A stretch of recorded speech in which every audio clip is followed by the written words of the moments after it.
Okay mga idol. So karon mga idol, itorta mo mga idol sa fiber boat kung unsa nagyo mga kalambuan diri mga idol. So ito sa ating palatik mga idol. Kung nakita nyo mga idol, nakaliap na sila dito. So katong mga baga kinatingan, ilan na nang natabunan, naliapan na nila mga idol. Tanawan ninyo ang atong palatik. So alain na gid siya kaayo mga idol. Diri pod sa gawas makita na to mga idol ang milabaw gyud ang iyang flooring diri mga idol, ang iyang sakbat kay 4 piece gyud ang iyang labaw ani mga idol, side by side dito sa pikas og dinha. Kita nyo mga idol. Nya kaning atong kuan mga idol, kaning atong naliap dinhi sa atong palatik kana siya. Unom na siya kapatong diha dapit sa gawas ug didto pod sa sulod. So unom na siya kapatong mga idol ha, so lig-on gyud na siya mga idol. And then mas mulig-on pag yun na siya pag maka-flooring na ta.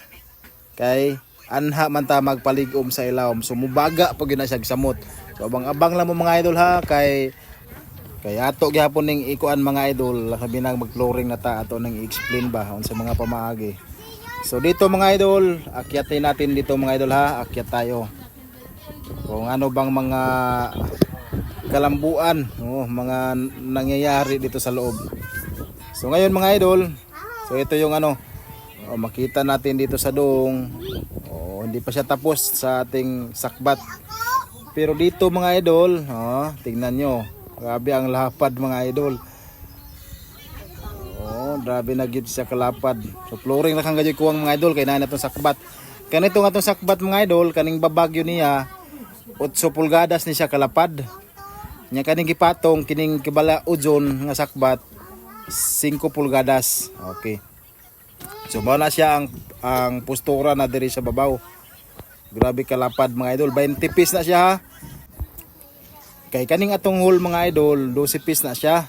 Unya napamantay 4 piece kada kilid. So 20 piece gyud na siya kalapad. So grabe kalapad.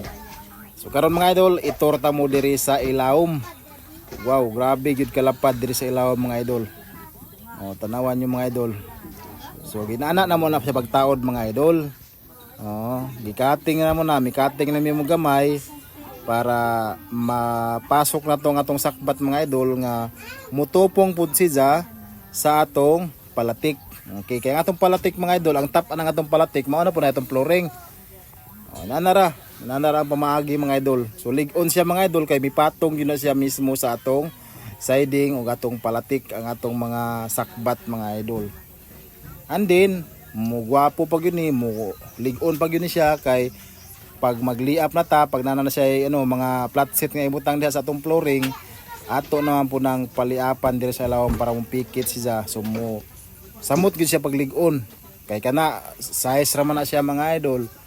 Size ra man kapatong ng atong ng atong sakbat. So mas mubaga gid siya, lig-on gid siya. So mao ni ang postura gid diri sa ilawom mga idol. Grabe kaluag mga idol. Kung moari ka sa ilawom mga idol, wala gyud ko ubay ni. Kay bisan diri sa palatik dili gyud ka mosangko ani mga idol. So luag kayo diri sa ilawom, din habog siya. So mo ni postura diri mga idol. So balik ta mga idol, ato na punta dito sa atong dong. Pero wala pa rin mahuman mga idol ha. Daghan pag yun ang kulang na to diri sa ilawom. Bang-abang lang mo diri kay para makabalo mo kung unsaon na to pagbutang diri labi na sa atong mga partisyon nga ato ibutang diri para makabalo mo kung sa mga pamaagi.